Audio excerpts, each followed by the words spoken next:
Hello friends, welcome to my channel again. मैं CA Priyanka Kushwaha. आज की वीडियो में आपको बताऊंगी कि आप अपने छोटे से बिज़नेस को कैसे एमएसएमई स्कीम में रजिस्टर कर सकते हो।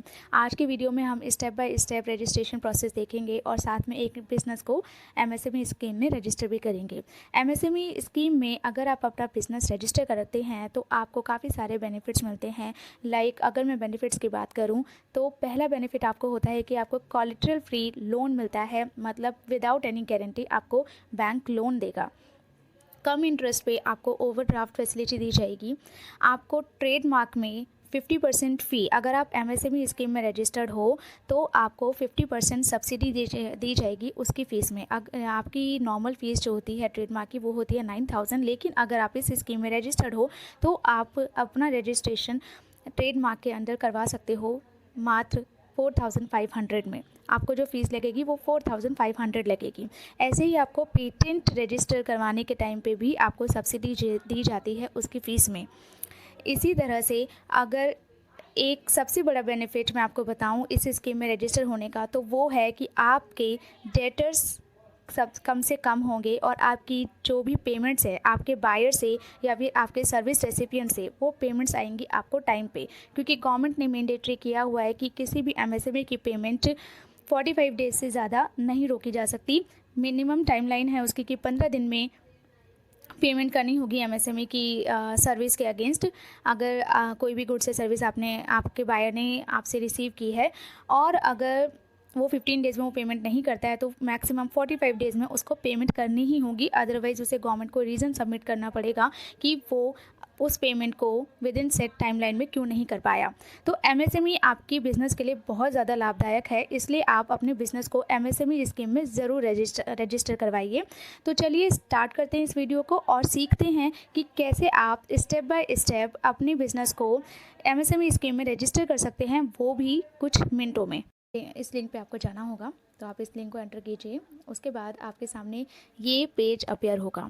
उद्योग आधार, एमएसएमई रजिस्ट्रेशन को उद्योग आधार भी कहा जाता है, जो आपके बिजनेस को एक आइडेंटिफिकेशन नंबर अलॉट कर देता है। तो इसी वजह से जैसे आपका आधार होता है वैसे ही आपके बिजनेस का भी आधार जनरेट हो जाएगा।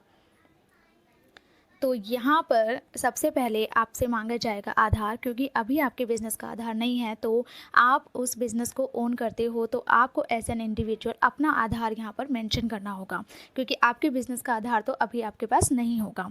तो आप डालोगे यहाँ पर अपना आधार और यहाँ डालोगे आप अपना नाम, क्योंकि आप इस बिज़नेस को ओन करते हो। सो आधार और अपना नाम मेंशन कर दिया है। उसके बाद आपको जनरेट करना है ओटीपी आप जनरेट करोगे तो जो भी नंबर आपका इस आधार के साथ लिंक्ड है उस नंबर पे आपको रिसीव होगा ओटीपी। उस ओटीपी को आपको यहाँ डालना होगा। उस ओटीपी को आप यहाँ एंटर कीजिए। उसके बाद आप वैलिडेट कीजिए इस ओटीपी को। जैसे ही आप ओटीपी डालेंगे, ओटीपी को वैलिडेट करेंगे, आपसे मांगी जाएगी फर्दर डिटेल्स आपके बिजनेस से रिलेटेड। सबसे पहले आपसे पूछा जाएगा कि आप कौन सी कैटेगरी से बिलोंग करते हैं। आप जनरल कैटेगरी से बिलोंग करते हैं तो जनरल कैटेगरी सेलेक्ट कीजिए। एससी, एसटी और ओबीसी से बिलोंग करते हैं तो अकॉर्डिंगली आप उसे सेलेक्ट कीजिए। आपका जेंडर क्या है, जो भी एप्लीकेबल जेंडर है वो आप यहाँ पर सिलेक्ट कीजिएगा। फिजिकली हैंडीकैप्ड हैं हाँ या ना, इसका भी सिलेक्शन आपको यहाँ पर करना है। अपने बिजनेस का नाम यहाँ पर आपको एंटर करना है, जो भी आपके बिजनेस का नाम है। आप किस टाइप की ऑर्गेनाइजेशन है वो आपको यहाँ सेलेक्ट करना है। अगर आप एक प्रोप्राइटरशिप कंसर्न है तो आप प्रोप्राइटरी सेलेक्ट करेंगे यहाँ पे। अगर आप एक हिंदू अनडिवाइडेड फैमिली बिजनेस है, एचएफ बिजनेस है, तो आप यहाँ पर सिलेक्ट करेंगे। पार्टनरशिप है तो यहाँ पर पार्टनरशिप सेलेक्ट करेंगे। कोऑपरेटिव है, प्राइवेट लिमिटेड कंपनी है, पब्लिक लिमिटेड कंपनी है, सेल्फ हेल्प ग्रुप है, एलएलपी है, सोसाइटी है या ट्रस्ट है। ये सारी कैटेगरीज एमएसएमई रजिस्ट्रेशन के लिए एलिजिबल हैं अगर उनका एमएसएमई इन्वेस्टमेंट क्राइटेरिया और टर्नओवर क्राइटेरिया वाली कंडीशन मीट होती है। तो आप अपना एप्लीकेबल टाइप ऑफ ऑर्गेनाइजेशन यहाँ पे सिलेक्ट कीजिएगा। अगर आप एक प्रोप्राइटरशिप कंसर्न है तो प्रोप्राइटरशिप यहाँ पे आप सेलेक्ट कीजिएगा। उसके बाद आपको यहाँ एंटर करना है अपने बिजनेस का पैन। अगर आप एक प्रोप्राइटरशिप कंसर्न है तो आपके बिजनेस का पैन आपका ही पैन होगा, क्योंकि आप उसके ओनर हैं और प्रोप्राइटरशिप कंसर्न में सोल पर्सन रन करता है, इसलिए उसी का पैन यूज़ होता है उसके बिज़नेस के पैन की तरह। पर अगर आप कोई एलएलपी हैं या ट्रस्ट हैं या पार्टनरशिप फर्म है तो आपका होगा एक डिफरेंट पैन, आपके बिज़नेस का होगा एक डिफरेंट पैन। तो आपको अपने बिज़नेस का पैन यहाँ पे डालना है। उसके बाद प्लांट है, साइट है, तो आप उसका एड्रेस यहाँ मेंशन करेंगे। एक से ज़्यादा प्लांट है तो आप ऐड प्लांट के ऑप्शन में जाके अपना एक से ज़्यादा प्लांट के एड्रेसेस यहाँ मेंशन कर सकते हैं। उसके बाद आपको ऑफिशियल एड्रेस यहाँ मेंशन करना होगा जो फर्दर कम्युनिकेशन के लिए आगे गवर्नमेंट यूज़ करेगी। तो यहाँ पर आप अपना ऑफिशियल एड्रेस डालेंगे, अपना मोबाइल नंबर यहाँ आप डालेंगे, यहाँ डालेंगे आप अपना ऑफिशियल ईमेल, और यहाँ पर आपको डालना होगा अपना date of commencement of business. इसको सिलेक्ट कीजिएगा। इसको सिलेक्ट करने के बाद आपका date of commencement of business मतलब जिस दिन से आपने अपना बिजनेस शुरू किया है उस दिन वो डेट आप यहाँ पर डालेंगे। उसके बाद आपको देनी होगी यहाँ पर अपनी बैंक की डिटेल। बैंक की डिटेल में आपको देना होगा IFSC code, bank account number, major activity. उसके बाद आप अपनी बिजनेस की एक्टिविटी बताएंगे कि आप मैन्युफैक्चरिंग सेक्टर से हैं या सर्विसेज सेक्टर से।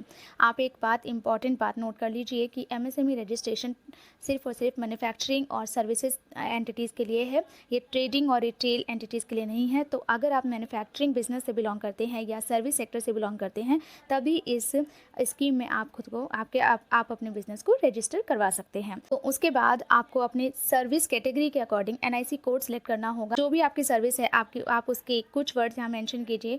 उसके बाद आपके पास ड्रॉप डाउन में लिस्ट आ जाएगी जो भी आपकी एप्लीकेबल कैटेगरी है बिजनेस की, उस ड्रॉप डाउन में से आप उसको सिलेक्ट कर सकते हैं। कंप्लीट नहीं हुआ तो आप ऐड एक्टिविटी में जाके फर्दर एक्टिविटीज़ को इंक्लूड कर सकते हैं। उसके बाद आपको बताना होगा कि कितने पर्सन को आपने एम्प्लॉय किया हुआ है। जैसे आप यहाँ पर डालेंगे जो भी आपके एम्प्लॉयज़ हैं, जितने भी नंबर ऑफ़ एम्प्लॉयज़ आपके बिज़नेस में हैं उनका नंबर आप यहाँ डालेंगे। उसके बाद यहाँ आप बताएंगे कि कितनी इन्वेस्टमेंट आपके प्लांट एंड मशीनरी में हो रखी है। अगर आप एक मैन्युफैक्चरिंग इंडस्ट्री हैं तो आप बताएंगे यहाँ पे कि प्लांट एंड मशीनरी में आपने कितना इन्वेस्ट किया हुआ है। अगर आप एक सर्विस सेक्टर से बिलोंग करते हैं तो आपको बताना है कि आपने अपने इक्विपमेंट्स में कितना अपने बिज़नेस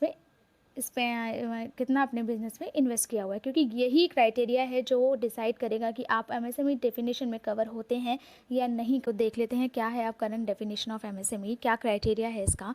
तो अभी वाला जो क्राइटेरिया है, अगर आप एक माइक्रो एंटिटी हो तो आपकी इन्वेस्टमेंट 1 करोड़ से कम होनी चाहिए और टर्नओवर आपका 5 करोड़ से कम होना चाहिए, चाहे आप मैन्युफैक्चरिंग सेक्टर से हो चाहे सर्विसेज सेक्टर से हो। अगर आप एक स्मॉल एंटिटी हो तो आपकी इन्वेस्टमेंट 10 करोड़ से कम होनी चाहिए और टर्नओवर 50 करोड़ से कम। अगर आप बिलोंग करते हो एक मीडियम कैटेगरी से तो आपकी इन्वेस्टमेंट बिजनेस में 20 करोड़ से कम होनी चाहिए और टर्नओवर 100 करोड़ से कम होना चाहिए। तो ये क्राइटेरिया बढ़ा दिया गया है जो पहले कम था। तो आप अपनी बिज़नेस की इन्वेस्टमेंट यहाँ मेंशन करेंगे। उसके बाद आपको सिलेक्ट करना है अपना डिस्ट्रिक्ट इंडस्ट्री सेंटर। तो आप आपका जो भी डिस्ट्रिक्ट इंडस्ट्री सेंटर है, जो भी आपका डिस्ट्रिक्ट सेंटर है आपकी इंडस्ट्री का, वो आप यहाँ पर सिलेक्ट करेंगे। उसके बाद आपको करना है इसे सबमिट। तो जैसे ही आप सबमिट पे क्लिक करेंगे, सबमिट पे क्लिक करने के बाद आपको ये पूछेगा कि क्या आपने अपना डेटा करेक्ट एंटर किया है, तो आप उसको कीजिएगा ओके। अगर आपको कोई भी डेटा रिवाइज़ करना है तो आप उसको कैंसिल करके अपना डेटा रिवाइज़ कर सकते हैं। जैसे आप ओके पे क्लिक करेंगे तो आपको फर्दर OTP आएगा जो भी आपके आधार के साथ आपका मोबाइल नंबर लिंक्ड है। तो आप उस OTP को यहाँ एंटर करेंगे।